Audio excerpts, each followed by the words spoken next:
Yesterday, December 7th, Em 7 de dezembro de 1941, o Império do Japão faz um ataque surpresa aeronaval na base americana de Pearl Harbor, no Havaí, e os Estados Unidos entram de imediato na Segunda Guerra Mundial. Embora fosse uma força formidável, a concentração das forças navais japonesas eram capazes de aniquilar os navios americanos e, não só isso, como também contavam com as mais poderosas armas navais daquele contexto, os porta-aviões. Embarcações colossais que serviam como uma base aérea completa móvel, aumentando centenas de vezes a autonomia de diversas aeronaves.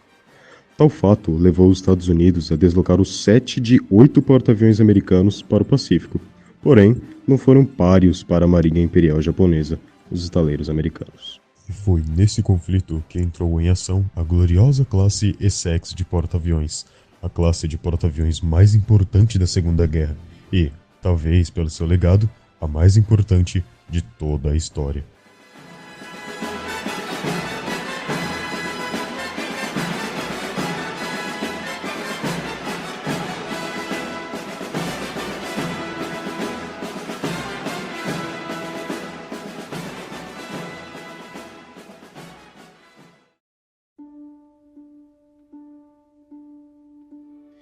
Durante a Primeira Guerra Mundial, os aviões começaram a ser empregados intensivamente. Eram usados inicialmente como equipamentos de reconhecimento, sobrevoando posições inimigas e coletando informações. Mais tarde, foi percebido que seria muito eficiente a instalação de armas nesses aparatos, devido à versatilidade e à ausência de armamento antiaéreo adequado para a época. Também começaram a ser desenvolvidas aeronaves quadrimotores, servindo para carregar um peso maior, como bombas, os chamados bombardeiros. Em paralelo, algo que também estava em alta eram os altamente blindados encouraçados, navios pesados e lentos que poderiam atirar projéteis e efetuar bombardeios. Conforme o escalar do conflito, surgiram as primeiras noções de um porta-aviões, de modo de sua operação e de suas eficiências. Os britânicos efetuaram testes com hidroaviões e instalaram catapultas horizontais a bordo de encouraçados como o HMS Furious para testar o transporte e lançamento de aviões sobre navios. Em 1918, foi comissionado o primeiro porta-aviões da história, o britânico HMS Argus, capaz de lançar e recuperar aeronaves. Também era provido de um convoo com comprimento de casco. Não possuía uma ilha e tinha um hangar. Naquele mesmo ano, a quilha do HMS Arms foi abatida, o primeiro porta-aviões construído justamente para esse propósito. E, 2 anos depois, foi dado início à construção do Rochot.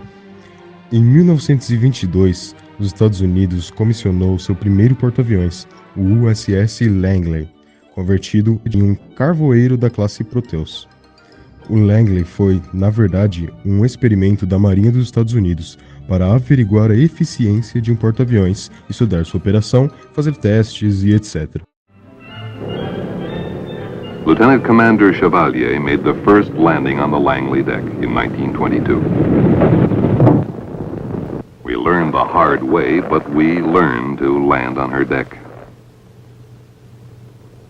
For the next few years, Navy pilots and the Langley crew worked hard to master the complex techniques for handling both the carrier and her planes.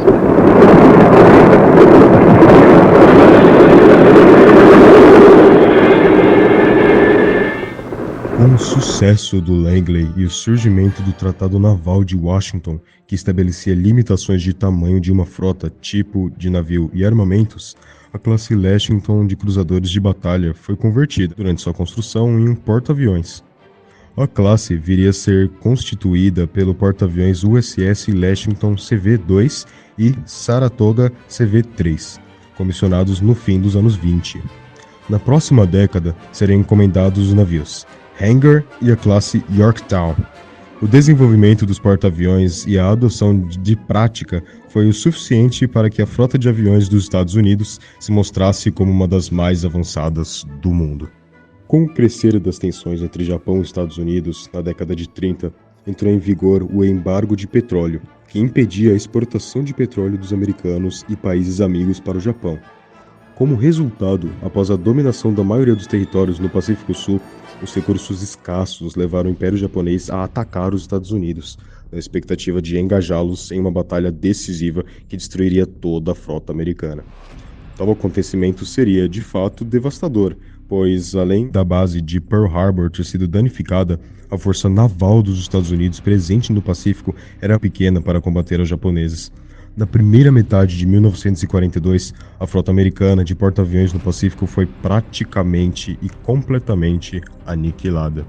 Para tal problema, a solução foi o aguardo da entrega dos porta-aviões da classe Essex, poderosos navios com grande capacidade e armamento antiaéreo e de multipropósito. Essa classe entraria em ação no Pacífico no ano seguinte, em 1943, e iria mudar o rumo da guerra.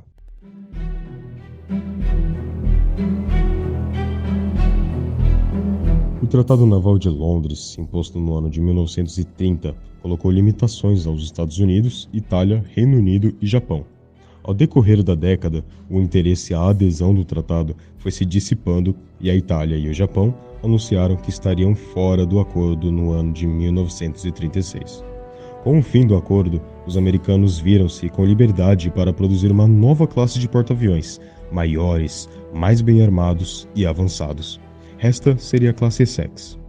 Foram então discutidas as necessidades da marinha estadunidense e levantados os estudos preliminares do que viria a ser o porta-aviões.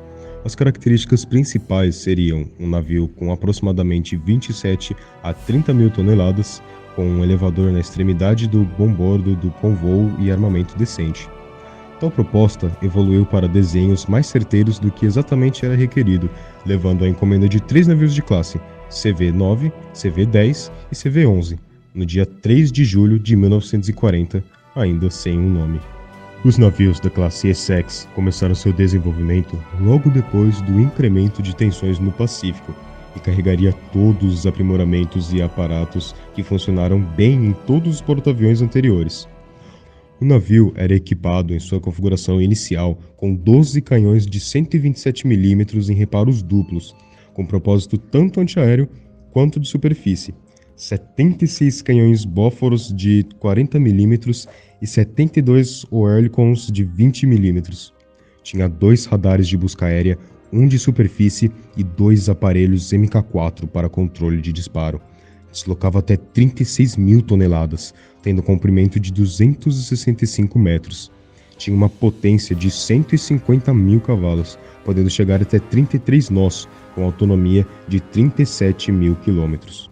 Mais tarde, chegaria a subclasse Ticonderoga, com a proa alongada para a instalação de mais 2 torres Bósforos de reparo quádruplo, além de várias outras localizações onde seriam instalados os canhões.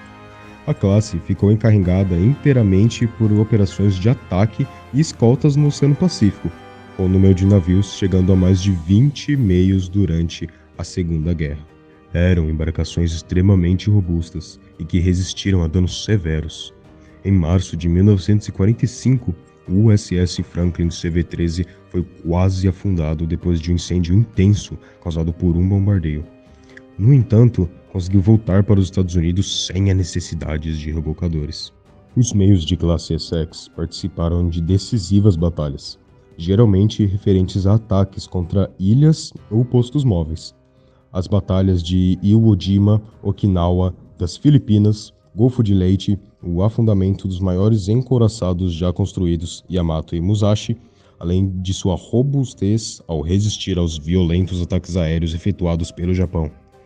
Chegaram ao ponto de que praticamente todos os navios de combate à superfície serviram de escolta exclusiva para esses porta-aviões e, portanto, provaram ao mundo a obsolescência dos encouraçados e de qualquer outro meio naval com abundante número de armas, demonstrando que a verdadeira essência estava nos porta-aviões na sua escolta. A partir daqueles porta-aviões que foram baseados os próximos, a classe Midway, a primeira a ter um voo blindado, procedeu à classe colossal Forrestal, a primeira classe de super porta-aviões do mundo. As modernizações ocorreram logo depois da Segunda Guerra Mundial. Com o advento de aeronaves maiores e mais rápidas, houve também a necessidade de adaptação desses porta-aviões para que pudessem acomodar tais aeronaves.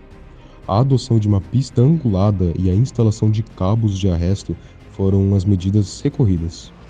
O navio também foi modernizado no quesito dos sensores, com a instalação de radares mais modernos e novos sistemas de controles de disparo.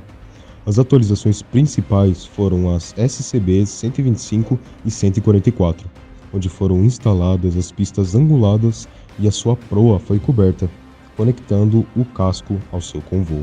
Os navios da classe Essex, sem dúvida, foram uma classe muito importante para a história, considerada a classe de navios mais importantes já desenvolvida pelos Estados Unidos. Foram navios que mostraram um alto desempenho nos combates onde foram designados, cumpriram importantes missões e, sequencialmente, destruíram a frota japonesa e adentraram bases militares importantes, até que chegasse ao Império do Japão. E, em termos de engenharia, esses navios foram bases para muitas outras classes de navios desenvolvidas pela Marinha Americana, como a classe Midway, a Forrestal, a Kittyhawk e até mesmo a classe Nimitz, desenvolvida quase 30 anos depois dos Essex. O último navio da classe a ser descomissionado foi o USS Lexington, dando baixa em novembro de 1991, operando por incríveis 48 anos e 9 meses. Curtiu o vídeo? Agora mande para um amigo e siga o nosso perfil nas redes sociais Cisne Modelismo para não perder mais nenhum de nossos conteúdos.